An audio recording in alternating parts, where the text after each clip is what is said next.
Hola, buenas tardes. Mi nombre es María Virtud de Berenguer Segura y vamos a leer el beneficio de las Escrituras. Las Escrituras y Cristo. El orden que seguimos en esta serie es el de la experiencia. No es hasta que el hombre está completamente disgustado consigo mismo que empieza a aspirar hacia Dios. La criatura caída, engañada por Satán, está satisfecha de ella misma, hasta que sus ojos cegados por el pecado son abiertos para darse una mirada a sí mismo. El Espíritu Santo obra primero en nosotros un sentimiento de nuestra ignorancia, vanidad, pobreza y corrupción, antes de llevarnos a percibir y reconocer que en Dios solamente podemos encontrar verdadera sabiduría, felicidad real, bondad perfecta y justicia inmaculada. Hemos de ser hechos conscientes de nuestras imperfecciones antes de poder apreciar rectamente las divinas perfecciones. Cuando contemplamos las perfecciones de Dios, el hombre se convence más aún de la infinita distancia que le separa del Altísimo. Al conocer algo de la exigencia que Dios le presenta y ante su completa imposibilidad de cumplimentarlas, está preparado a escuchar y dar la bienvenida a la buena nueva de que otro ha cumplido plenamente esta exigencia para todos los que creen en él. Escudriñad las Escrituras, dijo el Señor Jesús, y luego añadió, porque ellas son las que dan testimonio de mí. Juan 5:39. Testifican de él como el único Salvador para los pecadores perdidos, como el único mediador entre Dios y el hombre, como el único que puede acercarse al Padre. Ella testifica las maravillosas perfecciones de su persona, las glorias variadas de los oficios que cumple, la suficiencia de su obra consumada. Aparte de la Escritura, no le podemos conocer. En ella solamente es que nos es revelado. Cuando el Santo Espíritu muestra al hombre alguna de las cosas de Cristo, haciéndolo con ello conocido al alma, no usa otra cosa que lo que está escrito. Aunque es verdad que Cristo es la clave de la Escritura, es igualmente verdad que solo en la Escritura tenemos un descubrimiento del misterio de Cristo. Efesios 3:4. Ahora bien, la medida de lo que nos beneficiamos de la lectura y estudio de las Escrituras puede ser determinado por la extensión en que Cristo ha pasado a ser más real y más precioso en nuestros corazones. El crecer en la gracia se define como y en el conocimiento de nuestro Señor y Salvador Jesucristo. Segunda de Pedro 3:18. La segunda parte del versículo no es algo añadido a la primera, sino una explicación de la misma. El conocer a Cristo, Filipenses 3:10, era el anhelo y objetivo supremo del apóstol Pablo, deseo y objetivo al cual subordinaba todos sus otros intereses. Pero notémoslo bien, el conocimiento del cual se habla en estos versículos no es intelectual, sino espiritual, no es teórico, sino experimental, no es general, sino personal. Es un conocimiento sobrenatural que es impartido en el corazón regenerado por la operación del Santo Espíritu, según él mismo interpreta y nos aplica las escrituras concernientes al mismo. Ahora bien, el conocimiento de Cristo que el Espíritu bendito imparte al creyente por medio de las Escrituras le beneficia de diferentes maneras, según los marcos, circunstancias y necesidades variables. Con respecto al pan que Dios dio a los hijos de Israel durante su peregrinaje en el desierto, se dice que algunos recogían más, otros menos. Éxodo 16:17. Lo mismo es verdad de nuestra captación de él, de quien el maná era un tipo. Hay algo en la maravillosa persona de Cristo que es exactamente apropiado a cada condición, cada circunstancia, cada necesidad, tanto en el tiempo como en la eternidad. Hay una inagotable plenitud en Cristo. Juan 1,16, que está disponible para que saquemos de ella, y el principio que regula la extensión en la cual pasamos a ser fuertes en la gracia que es en Cristo Jesús. 2 Timoteo 2,1.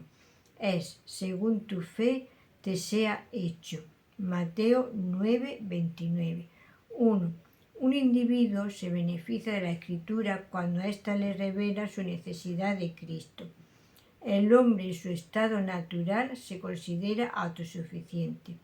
Es verdad, tiene una vaga percepción de que hay algo que no está del todo bien entre él y Dios. Sin embargo, no tiene dificultades para convencerse de que puede hacer lo necesario para propiciarle. Esto está a la base de toda religión humana, empezada por Caín, en cuyo camino Judas 11 todavía anda las multitudes. Dile a un devoto religioso formalista que los que viven según la carne no pueden agradar a Dios, y al punto su urbanidad y cortesía hipócritas son sustituidas por la indignación. Así era cuando Cristo estaba en la tierra.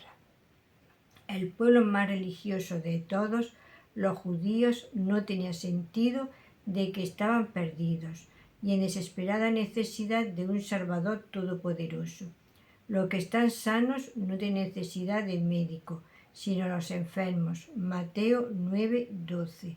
Es la misión particular del Espíritu Santo, por medio de su aplicación de las Escrituras, el redarguir a los pecadores de pecado y convencerles de su desesperada condición, llevarles a ver que su estado es tal que desde la planta del pie hasta la cabeza no hay en ello cosas sanas, sino heridas, hinchazón y podrida llaga. Isaías 1,6.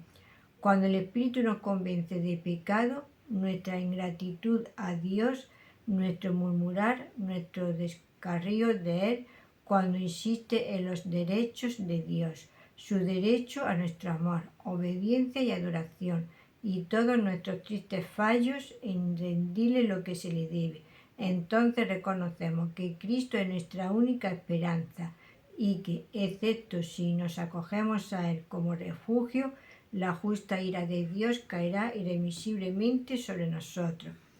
Ni hemos de limitar esto a la experiencia inicial de la conversión.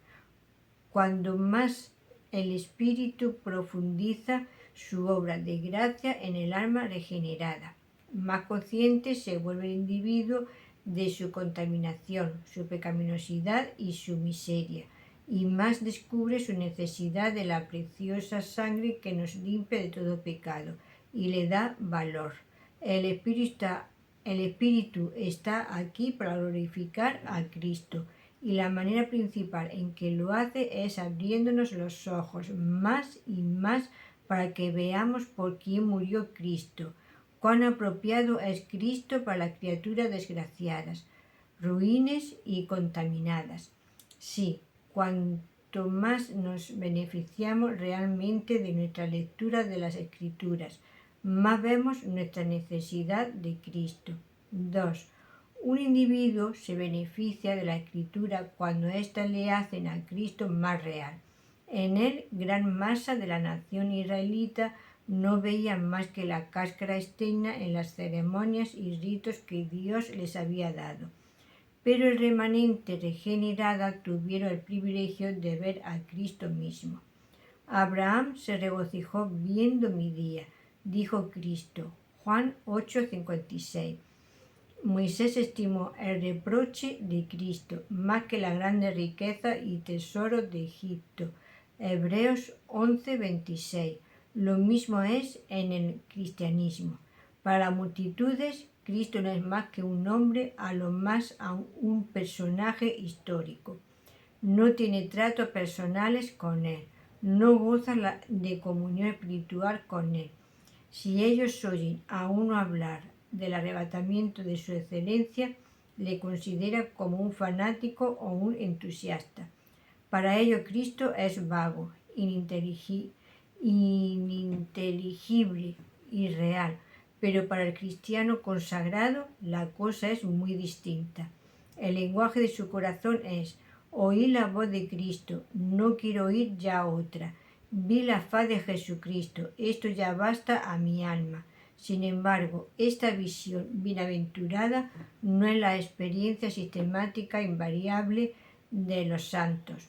Tal como hay nubes entre el sol y la tierra ocasionalmente, también hay fallos en nuestro camino que interrumpen nuestra comunión con Cristo y sirve para escondernos la luz de su rostro. El que tiene mis mandamientos y los guarda, ese es el que me ama. Y el que me ama será amado por mi Padre. Y yo le amaré y me manifestaré a él. Juan 14, 21. Sí, es aquel que por la gracia anda por el camino de la obediencia, a quien el Señor Jesús se manifiesta. Y cuando más frecuentes y prolongadas son estas manifestaciones, más real Él se vuelve para el alma, hasta que puede decir con Job: de oídas te conocía, mas ahora mis ojos te ven. De modo que cuanto más Cristo pasa a ser una realidad viviente en mí, más me beneficio de la palabra. 3.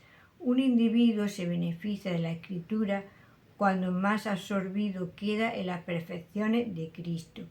Lo que lleva al alma a Cristo al principio es un sentido de necesidad, pero lo que le atrae después es la comprensión de su excelencia, y ésta le hace seguirlo.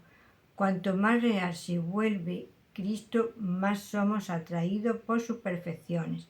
Al principio lo vemos solo como un Salvador, pero cuando el Espíritu continúa llevándonos a las cosas de Cristo y nos las muestra, descubrimos que en su cabeza hay muchas coronas. Apocalipsis 19, 12.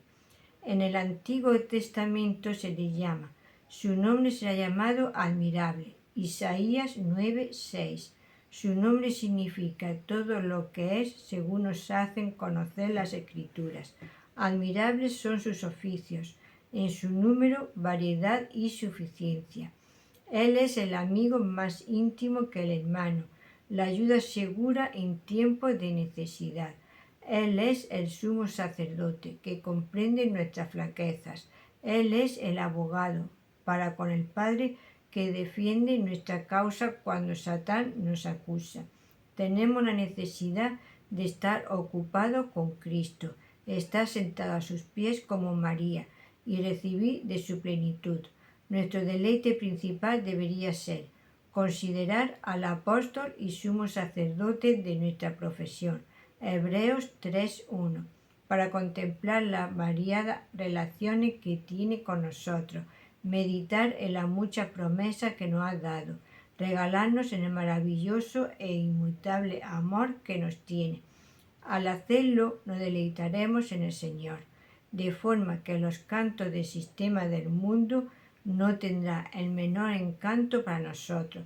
¿Conoces, lector amigo, algo de esto en tu experiencia presente? ¿Es tu gozo principal el estar ocupado con Él? Si no, tu lectura y estudio de la Biblia te han beneficiado muy poco de verdad. 4. Un individuo se beneficia de la Escritura cuando Cristo se vuelve más precioso para él. Cristo es precioso en la estimación de los verdaderos creyentes. Primero de Pedro 2:7. Su nombre es para ellos ungüento derramado. Considera todas las cosas como pérdida por la excelencia del conocimiento de Cristo Jesús, su Señor. Filipenses 3:8. Como la gloria de Dios que apareció como una visión maravillosa en el templo, y la sabiduría y esplendor de Salomón atrajo adoradores desde los últimos cabos de la tierra. La excelencia de Cristo, sin paralelo, que fue prefigurada por aquella, es más poderosa aún para atraer los corazones de su pueblo. El demonio lo sabe muy bien, y por ello sin cesar se ocupa en cegar la mente de aquellos que no creen, colocando delante de ellos todo lo atractivo del mundo. Dios le permite también que asalte al creyente, porque está escrito: resistid al diablo y de vosotros huirá. Santiago 4:7. Resistirle por medio de la oración sincera y fervorosa y específica, pidiendo al Espíritu que te atraiga los sentidos hacia Cristo. Cuanto más nos dejamos absorber por las perfecciones de Cristo, más le amamos y le adoramos. Es la falta de conocimiento experiencial de Él que hace que nuestros corazones sean fríos hacia Él. Pero donde se cultiva la comunión diaria al cristiano puede decir con el salmista: ¿a quién tengo en el cielo sino en ti? No hay para mí otro bien en la tierra. Salmo 73:25. Esto es la verdadera esencia y naturaleza distintiva del verdadero cristianismo.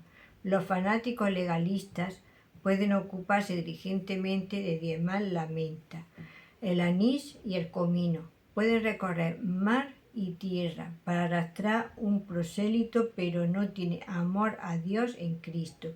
Es el corazón lo que Dios contempla. Hijo mío, dame tu corazón. Proverbios 23:26 nos pide. Cuanto más precioso es Cristo para nosotros, más se deleita Él en nosotros. 5. Un individuo que se beneficia de las Escrituras tiene una confianza creciente en Cristo. Hay fe pequeña, Mateo 14:3, y fe grande, Mateo 8:10. Hay la plena seguridad de la fe, Hebreos 10:22, y el confiar en el Señor de todo corazón, Proverbios 3:5. De la misma manera que hay el crecer de fortaleza en fortaleza, Salmo 84:7. Leemos de fe en fe, Romanos 1:17. Cuanto más firme y fuerte es nuestra fe, más honramos a Jesucristo. Incluso en una lectura rápida de los 4 evangelios se revela el hecho que nada complacía más al Señor que la firme confianza que ponía en Él aquellos que realmente contaban con Él. Él mismo vivió y anduvo por fe, y cuanto más lo hacemos, más son confirmados los miembros como una unidad con la cabeza. Por encima de todo hay una cosa que hemos de proponernos y buscar diligentemente en la oración: que aumente nuestra fe. De los tesalonicenses, Pablo pudo decir: vuestra fe va creciendo. Segundo Tesalonicenses 1:3. Ahora bien, no podemos confiar en Cristo en lo más mínimo a menos que le conozcamos, y cuanto mejor le conocemos, más confiaremos en Él. En ti confiarán los que conocen tu nombre. Salmo 9:10. A medida que Cristo pasa a ser más real al corazón, nos ocupamos más y más con sus perfecciones, y Él se vuelve más precioso para nosotros. La confianza en Él se profundiza hasta que pasa a ser tan natural confiar en Él como respirar. La vida cristiana es andar por fe, 2 Corintios 5:7, y esta misma expresión denota un progreso continuo, una liberación progresiva de las dudas y los temores, una seguridad más plena de que todas sus promesas serán realizadas. Abraham es el padre de los creyentes, y por ello la crónica de su vida nos proporciona una ilustración de lo que significa una confianza que se va haciendo más profunda. Primero, obedeciendo una simple palabra de Dios, abandonó todo lo que amaba según la carne. Segundo, prosiguió adelante dependiendo simplemente de Él y residió como extranjero y peregrino en la tierra prometida, aunque nunca tuvo bajo su posesión un palmo de la misma. Tercero, cuando se le prometió que le nacería simiente en su edad proyecta, no consideró los obstáculos que había en el cumplimiento de la promesa, sino que su fe le hizo dar gloria a Dios. Finalmente, cuando se le llamó para ofrendar a Isaac, a pesar de que esto impediría la realización de la promesa en el futuro, consideró que Dios podía levantarle incluso de los muertos. Hebreos 11:19. En la historia de Abraham se nos muestra cómo la gracia puede someter un corazón incrédulo, cómo el Espíritu puede salir victorioso de la carne, cómo los frutos sobrenaturales de una fe dada y sostenida por Dios pueden ser producidos por un hombre con pasiones o debilidades como las nuestras. Esto se nos presenta para animarnos, para que oremos que Dios quiera obrar en nosotros lo que obró en el Padre de los fieles. No hay nada que complazca, honre y glorifique a Cristo como la confianza firme y expectante, cual de un niño, por parte de aquellos a quienes ha dado motivo para que confíe en Él de todo su corazón. Y nada evidencia mejor que nos hemos beneficiado de la Escritura que una fe creciente en Cristo. 6. Un individuo se beneficia de las Escrituras cuando ésta engendra en él un deseo cada vez más profundo de agradar a Cristo. No sois vuestros, pues comprados sois por precio. 1 Corintios 6, 19, 20.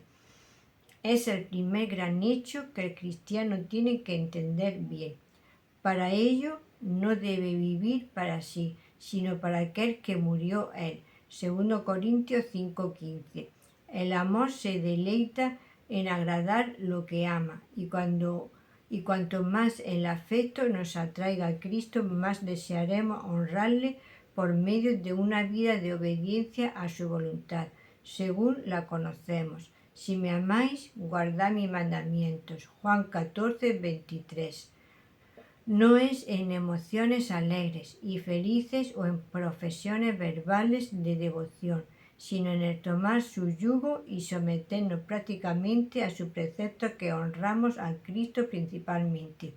En este punto es, precisamente, que se comprueba la autenticidad de nuestra profesión de fe.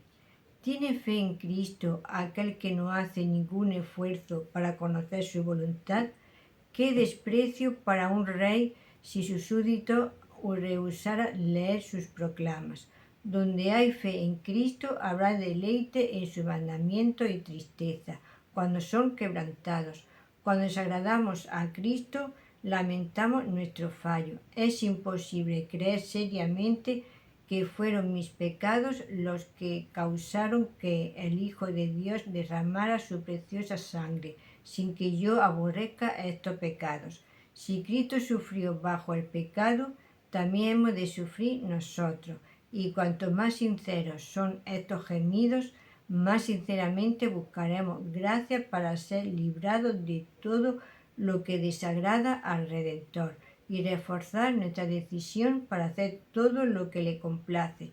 7. Un individuo se beneficia de la Escritura cuando le hacen anhelar la segunda venida de Cristo. El amor puede satisfacerse solo con la vista del objeto amado. Es verdad que incluso ahora contemplamos a Cristo por la fe. Sin embargo, es como a través de un espejo, oscuramente. Pero cuando venga le veremos cara a cara. 1 Corintios 13:12. Entonces se cumplirán sus propias palabras. Padre, aquello que me has dado, quiero que donde yo estoy, también ellos estén conmigo, para que vean mi gloria que me has dado, porque me has amado desde antes de la fundación del mundo. Juan 17:24.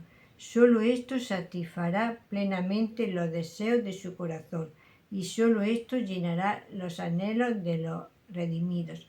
Solo entonces verá el fruto de su trabajo y será satisfecho. Isaías 53:11. Y en cuanto a mí, veré tu rostro en justicia. Al despertar me saciaré de tu semblante. Salmo 17:15. Al retorno de Cristo habremos terminado con el pecado para siempre. Los elegidos son predestinados a ser conformados a la imagen del Hijo de Dios, y el propósito divino será realizado solo cuando Cristo reciba a su pueblo a sí mismo. Seremos como Él es, porque le veremos tal como Él es. Nunca más nuestra comunión con Él será interrumpida. Nunca más habrá gemido o clamor sobre nuestra corrupción. Nunca más nos acusará la incredulidad.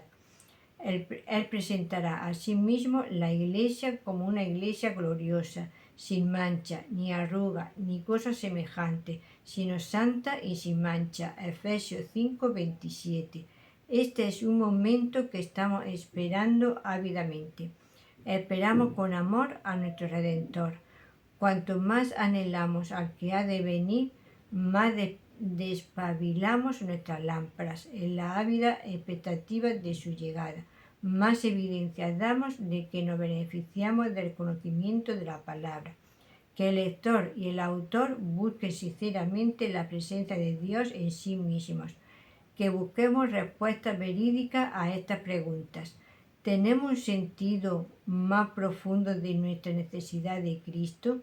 ¿Se vuelve Cristo para nosotros una realidad más brillante y viva? ¿Estamos hallando más deleite al ocuparnos de sus perfecciones? ¿Está Cristo haciéndose más y más precioso para nosotros diariamente? ¿Crece nuestra fe en Él de modo que confiamos más en Él para todo? ¿Estamos buscando realmente complacerle en todos los detalles de nuestras vidas? ¿Estamos deseándole tan ardientemente que nos llenaría de gozo si regresara durante las próximas 24 horas? Que el Espíritu Santo escudriñe nuestros corazones con estas preguntas específicas. Si te ha gustado, le pones la campanita y un like, así tendrás notificaciones. Y también puedes dejar un comentario en el número de teléfono 624-593636.